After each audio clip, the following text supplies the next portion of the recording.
Bonjour à tous et bienvenue dans ce tutoriel pour créer votre propre QR code. Tout d'abord, nous allons installer les librairies nécessaires.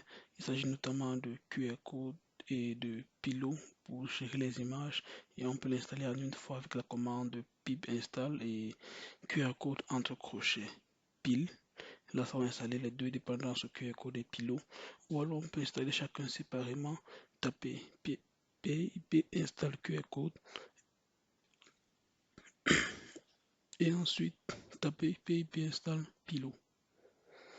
Et là, là j'ai déjà sur mon poste donc je ne vais pas faire l'installation, mais vous devez le faire pour pouvoir continuer. Il y a aussi la librairie OpenCV à installer, notamment avec la commande pip install OpenCV-Python et après l'import des librairies, notamment l'import de la librairie QR Code, l'import des librairies pour gérer les images, notamment Pillow, l'import de la librairie OpenCV qui s'appelle CV2. Et je pense que la dernière librairie sera notamment Paisiba à installer notamment pour pouvoir décoder les messages. Parce que dans ce tuto, on va non seulement coder notre propre QR code, mais on va aussi pouvoir le décoder en arrière-plan. Alors là, c'est la librairie Paisiba que j'installe, que j'importe, autant pour moi. Et pour l'installer également, c'est pip install Paisiba et notre IDE va se charger de l'installer pour nous. Il n'y aura pas grand chose à faire. Après ça, on peut maintenant créer nos deux fonctions. La première fonction, ça sera la fonction pour générer le QR code, normalement qui s'appelle generate. J'ai décidé de lui donner ce nom, générer QR code. Entre parenthèses, il prend une image. Si vous voulez par exemple mettre un logo sur votre QR code. Mais sinon, ce n'est pas obligatoire. Vous pouvez faire un QR code sans image comme la première que je vous ai présentée à l'écran au tout début de cette vidéo. Maintenant, dans notre fonction générer de QR code, on va pouvoir initialiser notre variable QR code en faisant QR code.QR code pour et donner, le degré d'erreur qui sera ignoré. Parce que normalement, dans un QR code, il y a des erreurs que si notre QR code est mal vu ou peut-être notre QR code est dégradé, il y a un pourcentage d'erreurs qui pourrait être sauvé. Donc du coup, c'est ça que fait cette première ligne. On utilise le degré AL et ensuite on va ajouter des données, notamment le lien peut-être vers cette chaîne YouTube ou ça peut être n'importe quelle donnée, ça peut être le lien vers votre page internet, un lien vers votre site web ou un lien vers votre numéro de téléphone ou adresse email. Ensuite, la ligne d'après, c'est pour designer et mettre notre QR code, rendre notre QR code un peu plus joli avec des formes adapté à notre style euh, ou à notre conception. Et le dernier paramètre, notamment, c'est pour ajouter le logo sur le QR code. Si vous avez besoin de rajouter un logo qui représente la chaîne YouTube ou qui vous représente, vous pouvez le rajouter. Mais ce paramètre est facultatif parce que vous pouvez le retirer également si vous n'en voulez pas. Ensuite, on va faire image, notre verbe image.save et donner un nom à notre QR code, en fait un chemin où sera stocké notre QR code. À l'idéal, moi je veux le stocker directement au même endroit que mon fichier Python, donc je le stocke, je lui donne juste le nom, il sera stocké au même endroit.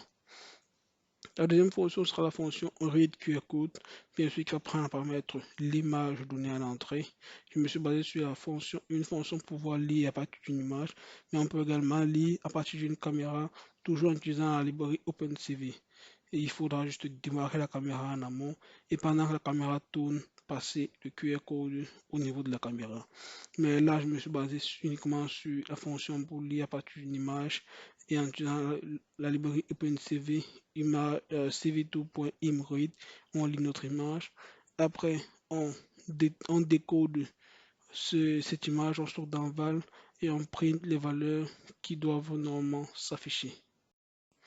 Après vient l'étape d'appel de nos deux fonctions et on va notamment les appeler et les passer les images en paramètres. Premièrement le logo et un deuxième paramètre sera l'image en sortie du premier. Donc notre retour du premier sera Ce sera l'image qu'on passera en deuxième paramètre pour le second.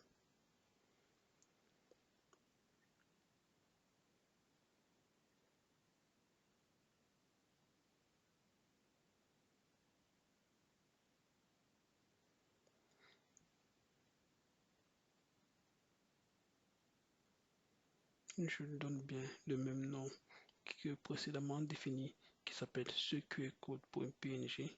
Pour me rassurer, je peux remonter le copier intégralement et descendre le coller dans ma méthode read QR code. Après cela, mon petit programme qui génère et qui lit les QR codes est déjà terminé. Là, il se produit une erreur, c'est tout à fait normal. J'ai collé le mot import au mot G-code dans l'importation de la librairie G-code. Et après cela, je reteste.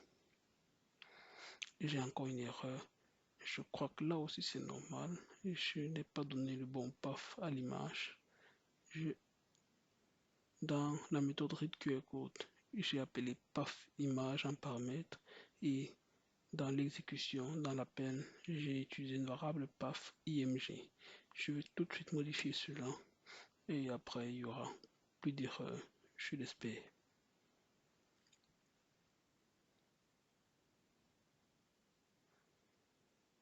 Path img et si tout est bon, je pense que là ça devrait fonctionner. Oui, il reconnaît path img, donc elle existe bien dans la fonction. Elle a bien été définie. Ensuite, je réexécute. Là, imaginez mon QR code, mais il n'a pas pu le lire. Pourquoi il n'a pas pu le lire? Il s'est posé un problème. Bon, du coup, le QR code déjà a été généré. La fonction générer QR code a fonctionné avec succès.